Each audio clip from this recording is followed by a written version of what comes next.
Hello guys, good morning, welcome back to our channel. কেমন আছো তোমরা সবাই? আশা করছি সবাই খুব ভালো আছো। তো আমিও অনেক ভালো আছি আর চলে এসেছি নতুন একটা ভ্লগ ভিডিও নিয়ে। তো আমি কতটা বোকা একবার দেখো, আমি স্ক্রিন রেকর্ড করে দেখালাম যে আমি এডিট করে রেখে দিয়েছি যে পরে ভয়েস দেব, আর আমার ভিডিওগুলো গ্যালারি থেকে ডিলিট হয়ে গেছে জন্য এরকমটা দেখাচ্ছে। তো অনেকগুলো ক্লিপ আমাকে ডিলিট করতে হয়েছে। তো চলো, দুঃখ করে আর লাভ নেই। এখন আমাকে ভিডিও কল করেছিল আমার জিজু, তো সেটারই একটা স্ক্রিন রেকর্ড ছিল। তো আমার আজকে বার্থডে ছিল, জিজু আমাকে কেক বানাচ্ছিল, মানে কেকটা জিজুই আর কি এনে দিয়েছিল। ওইখান থেকে আমাকে ভিডিও কল করেছিল, দেখ এরকম এরকম হবে আর এইটা কি নেবো নাকি, হ্যাঁ না তেনা। আর এদিকে আমার দিদি রান্না কমপ্লিট করে ফেলেছে। রান্নার আইটেমে কী কী ছিল সেটাও একবার দেখিয়ে দিই। সবার ফার্স্টেই ছিল ডাল, যেটা দিয়ে এখনও ধোয়া বেরোচ্ছে। দিদি সবেই নামালো, তো ক্যামেরাতেও ধোয়া উঠছিল জন্য ক্যামেরার সামনে, ওই জন্য ভিডিওটা ভালো হয়নি হয়তো। তো যাই হোক, ডাল ছিল, চিংড়ি পটল ছিল, চিকেন ছিল, চানা মশলা ছিল, আর রাধা পল্লবী ছিল, আর ছিল হচ্ছে মিষ্টি, চাটনি, পাঁপড়। পাঁপড়টা এখানে কি ঝুলিয়ে রেখেছে ফ্রিজের সাথে জানি না। তো এই যে পাঁপড় আর এই যে ছিল চাটনি। আর জন্মদিনের মেইন আরও একটা আইটেম কিন্তু দেখিয়ে দিয়েছি, সেটা হলো মিষ্টি অন্ন, যেটা আমার দিদি নিজে হাতেই বানিয়েছিল। আর এইটা আমার দিদি ননদের ছেলে, ও সবে আসলো আর ও আমার জন্য একটা বার্থডে মুকুট নিয়ে এসছে গিফট হিসাবে। তো আমাকে এনে দেখাচ্ছিল ওইটা, আর আমি বললাম তাহলে তুই খুলে দে দেখি একটু, তোকে পরিয়ে কেমন লাগে, আমি নিজেও একটু পরে দেখি।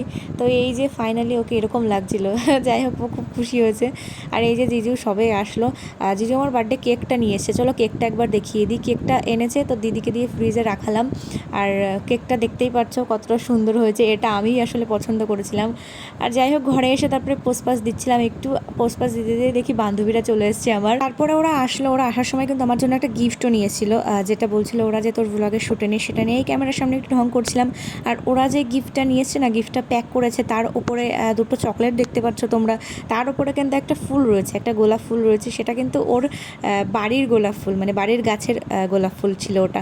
তারপরে ওরা আমাকে বলছিল যে নাইটি পরে এরকম ঢং করছিস, তার থেকে ড্রেসটা চেঞ্জ করে নে তাড়াতাড়ি করে। আর ড্রেসটাও চেঞ্জ করে নিলাম, যেহেতু আমার ফ্রেন্ডরা এসেই পড়েছে।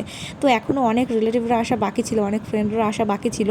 তো সন্ধ্যা সন্ধ্যা লেগে গেছিলো, ভেবেছিলাম সন্ধ্যার মধ্যে সমস্ত কিছু কমপ্লিট করে দেবো। যেহেতু এখন বৃষ্টির দিন, দিনের ভেতরে বেশিরভাগ সময়টাই বৃষ্টি এসে থাকে, অর্ধেক টাইম বৃষ্টি এসে থাকে আর অর্ধেক টাইম তো মেঘলা ওয়েদারই থাকে। তো সবাই তো আর এসে থাকতে পারে না, বাড়ি যাওয়ার একটা ব্যাপার থাকে। ওই জন্য ভেবেছিলাম যে সন্ধ্যার মধ্যে সমস্ত কিছু কমপ্লিট করে দেবো।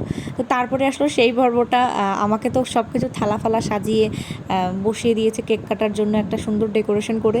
তো সবার সাথে ছবি উঠছিলাম, যেখানে ফ্রেন্ডরা ছিল, মা বাবা ছিল, জেঠু বড়মা ছিল, ভাই বোনেরা ছিলাম, আমরা আরও অনেকেই ছিল।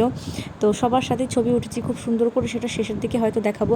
আর আমার কিন্তু এই বছর 18 বছর কমপ্লিট হলো, সেটা তোমরা মোমবাতি দেখেই বুঝতে পারছো। আর যেই বান্ধবীরা যে গিফটটা নিয়েছিল সেটা আমার দাদা খুলতে শুরু করে দিয়েছে। তো আমি নিজেও জানতাম না যে ওটার ভেতরে কী ছিল। দাদা খুললো, তারপরে দেখলাম এরকম একটা ফটো ফ্রেম ছিল, যেটা লাইট জ্বালালে আমার ছবি দেখা যাচ্ছিল। তো যাই হোক, অনেক ছবি তুলে ফেলেছি, ছবিগুলো তোমাদের সাথে লাস্টের দিকে শেয়ার করছি। তারপরে তাড়াতাড়ি করে কেকটা কেটে নিই, আর এইদিকে বার্থডে সেলিব্রেশন হতে থাকুক। তোমাদেরকে চলো এরই মাঝখানে একটা কথা বলে রাখি, আমার জন্মদিন কিন্তু ছিল 26শে আগস্ট। আমার এই বছর 18 বছরই পড়েছে। আর এই সেলিব্রেশনটা যে দেখছো, এটা কিন্তু আমরা 25শে আগস্ট করেছিলাম। তার কারণ তোমরা সবাই জানো যে 26শে আগস্ট এবার জন্মাষ্টমী পড়েছিল, গোপালের জন্মদিন ছিল। তো আগের ভিডিওতে তোমাদেরকে দেখিয়েছি যে গোপাল আর আমার জন্মদিন বাজার করতে গেছিলাম আমরা। গোপালের জন্য আমরা একটা গিফটও নিয়ে এসেছি, একটা বালা নিয়ে এসেছিলাম ওর জন্য রূপোর। তো সেগুলো তো আগের ভিডিওতে তোমরা দেখিয়ে নিয়েছো, আর পরের ভিডিওতেও দেখাবো। হ্যাঁ, 26শে আগস্ট আমরা সেলিব্রেশন করেছিলাম গোপালের সাথে মন্দিরে বসে আমাদের। তো সেটা তোমাদেরকে পরের ভিডিওতে দেখাবো।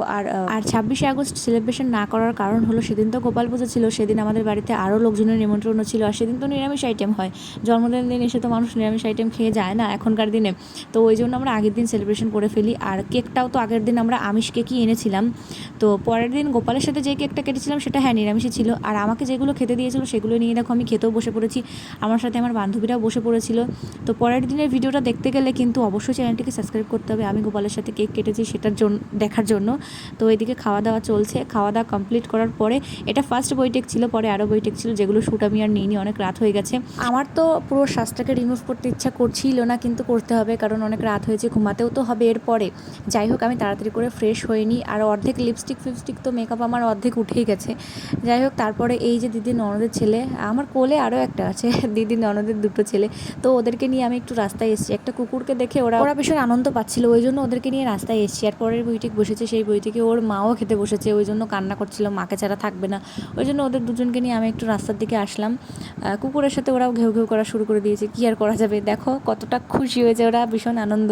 পরে অনেক রাত্রিবেলা, তখন প্রায় 12টা বাজে, তখন এসছে আমার পিসির ছোট ছেলে। ও দোকান বন্ধ করে এসছে, ওর মেডিকেল আছে। তো মেডিকেল তো আর সকাল সকাল বন্ধ করা যায় না, অনেকটাই রাত হয়, মানুষের সুবিধার জন্য অনেক রাত পর্যন্ত খুলে রাখতে হয়। ও এসছে, ওর জন্য পরে আলাদা করে আবারও খাবার বানিয়ে দেওয়া হয়েছে। তো যাই হোক, তারপরে খাওয়া দাওয়া করার পর ভাই বোনেরা সবাই অনেক দিন বাদে এক জায়গায় হয়েছে, বসে বসে আড্ডা মারছিলাম। আর যেহেতু ও 12টা বাজার একটু আগেই এসেছিলো, তাই আমাকে রাত 12টা পর্যন্ত বসিয়েই রেখেছে। যেহেতু 26শে আগস্ট আমার বার্থডে ছিল, 25শে আগস্ট আমরা সেলিব্রেশন করেছি বললামই। ও আমাকে বলছিল তোকে উইশ করবো তারপর তুই ঘরে যাবি। আমি বলছিলাম যে না, আমাকে ফোনে উইশ করে দিস। তো ওর সেটা পছন্দ না, যে তোরা সেই এখনও ফোনের যুগেই পড়ে আছিস, কেন সামনাসামনি উইশ করলে কি হবে, একটু সময় বসে থেকে গেলে কি হবে। আর 12টা বাজার দেখো 1 মিনিট আগে। তো আমি তো ভীষণই খুশি, ওরা সবাই মিলে আমাকে উইশ করেছে, প্লাস উইশ করার জন্য আমাকে 12টা পর্যন্ত বসিয়ে রেখেছিল, জাগিয়ে রেখেছিল। তো তোমরাও আমার এই ভিডিওতে প্লিজ একটু উইশ করে দিও, তাহলে আমার অনেক ভালো লাগবে। আর তোমাদেরকে বললাম না, চলো একটু ছবি শেয়ার করবো, তো ছবি শেয়ার করে দিই। ফার্স্টে ছিলাম আমি, তারপরে ছিলাম আমার বাবা মা, তারপরে ছিলাম দিদি আর জিজু, তারপরে ছিলাম দিদি জিজু বাবা মা, তারপরে ছিল জেঠু বর্মা, তারপরে ছিল আরও একটা জেঠু বর্মা, তারপরে ছিলাম আমার লাস্টে ভাই বোনেরা। তো পুরো ফ্যামিলি মেম্বার্সদের সাথে তোমাদের পরিচয় করিয়ে দিলাম। কেমন লাগলো অবশ্যই জানিও।